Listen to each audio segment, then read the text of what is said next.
Bonsoir. C'est très cool de voir des gens, ça fait plaisir. Moi, je sors pas beaucoup en ce moment parce que je suis pas très bien pour tout vous dire. J'ai rompu il y a pas longtemps et c'est encore très frais. C'est arrivé là début janvier 2015. Chacun son rythme, d'accord? Quand je suis pas très bien, je regarde la télé. Il y a pas longtemps, je suis tombé sur Fashion TV. Est-ce que vous connaissez Fashion TV? Ouais, ah, il y a des chômeurs avec nous, ça fait plaisir, vraiment. Alors c'est une chaîne qui diffuse que des défilés de mode en permanence et je sais pas si vous avez déjà remarqué la différence entre les défilés femmes et les défilés hommes. Chez les mannequins femmes, il y a 3 informations dans leurs yeux. Je te méprise, je suis une connasse, j'ai pas le temps. Je vous le fais. Défilé femmes.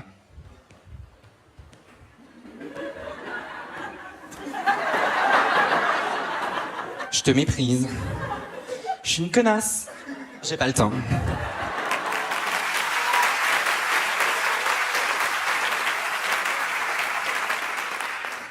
Défilé homme, c'est différent, t'as l'impression qu'on les briefe, on leur dit tu te mords les joues jusqu'à saigner, tu fais genre tu vois rien, tu cherches ta mère.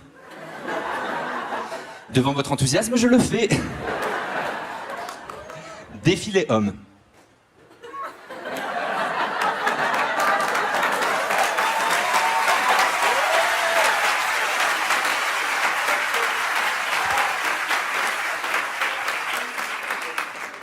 Je vous l'ai dit, je suis célibataire, j'étais avec mon copain depuis 3 ans. Au bout de 3 ans de relation, il arrive très détendu avec 25 minutes de retard au cinéma et il me dit cette phrase magique. Je suis désolé, je suis un peu en retard mais j'avais un plan cul et ça s'est éternisé.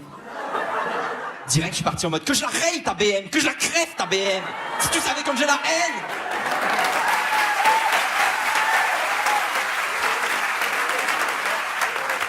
Parce que oui, Diams et Vita s'emparent de mon corps, parfois je ne le contrôle pas. Ok? Et donc lui il me dit non mais détente, j'étais dans les bouchons, il s'est rien passé, redescends un petit peu. Et tu sais moi j'ai l'air d'un con, faut que je fasse diversion, j'ai pas de juste milieu donc je le demande en mariage. Le problème c'est que les hétéros ont grandi avec l'idée que c'était possible de se marier, mais pour nous 2013 l'information elle est récente, tout le monde l'a pas vraiment intégré. Résultat quand un mec hétéro se met à genoux dans une fille, est-ce très bien qu'il va lui offrir une bague? Moi je me suis mis à genoux, ce crétin il a pas compris, il a baissé sa braguette. Ça a gâché le moment. Finalement on s'est quitté dans les Calanques à Marseille, vous connaissez les Calanques? Ouais, c'est un bel endroit pour se faire larguer, je recommande. On était en train de nager, je lui dis ça, t'as l'air un peu bizarre, t'es refroidi? Il dit ouais, je suis un peu refroidi. Je dis mais attends, je le sens, mais t'es refroidi par la température ou t'es refroidi par moi? Et là, grand silence. Et je me dis attends, il est vraiment pas en train de me larguer dans l'eau ce connard, parce que tu te fais larguer sur terre, t'as l'habitude, c'est l'histoire de ta vie. Je sais pas pourquoi je te regarde, vraiment. Mais tu sais, t'es au restaurant, bon bah t'essaies d'être digne, la tête haute, tu claques la porte, mais dans l'eau tu fais comment? Tu pars en dos crawlé?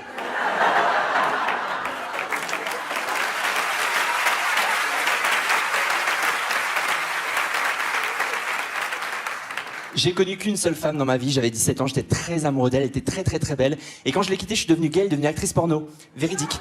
On n'était pas fait pour être ensemble. On aimait la même chose, mais trop, visiblement.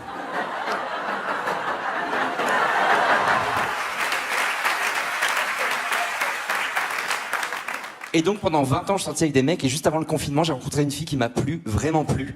Et depuis, c'est toute ma vie qui est remise en question. Je me dis putain, si je redeviens hétéro, comment je vais l'annoncer à ma famille?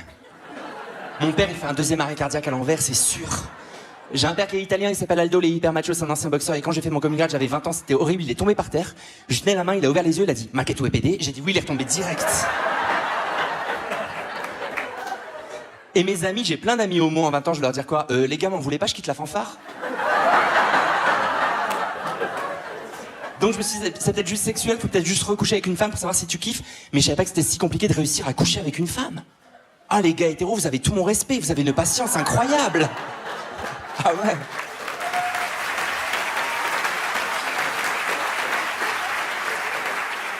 Non, parce que je veux pas faire les clichés, mais c'est vrai que quand t'es gay, t'as une application de rencontre, style Grindr, tu l'allumes au beau milieu de la nuit, tu vois quelqu'un qui te plaît, tu n'envoies pas salut, t'envoies chaud, point d'interrogation. Tu reçois adresse, point d'interrogation. Là, je me suis mis sur Tinder, je suis tombé sur la fille la plus relou du monde. Tinder, vendredi soir, 1h05 du matin, au bout de 3 messages, elle m'envoie « Tu te vois où dans 6 mois ?» Mais juste pour me foutre de sa gueule, je vais aller dans ton cul, elle m'a bloqué, c'était fini.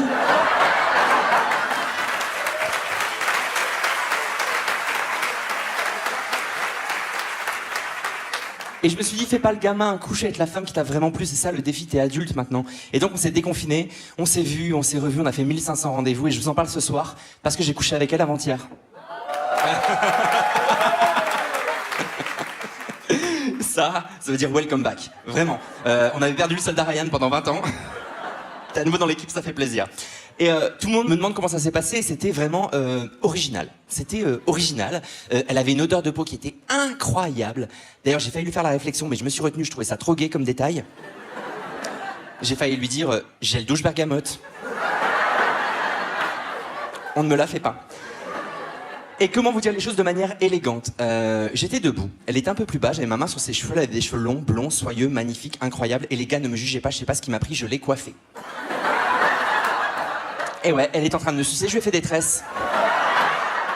Ça a fini en chignon banane, elle était ravie. Elle m'a dit, mais tu fais la manucure aussi? Je sais pas, va chercher du vernis, on essaie. Mais c'est très original, je te remercie. Et vraiment les filles, je vous aime du fond du cœur, vraiment pour être ma meilleure amie, ma mère, ma sœur, mais je sais pas ce qui se passe entre nous au lit, on a un mauvais karma. Première copine, actrice porno, c'est très rare, ça traumatise un homme quand même, d'accord?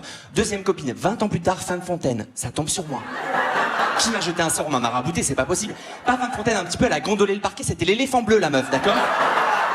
Ça ne s'arrêtait plus, j'étais terrorisé, les amis, j'en pouvais plus, je me suis dit, elle va couler l'arrondissement. La chapelle à Paris, ça n'existera plus.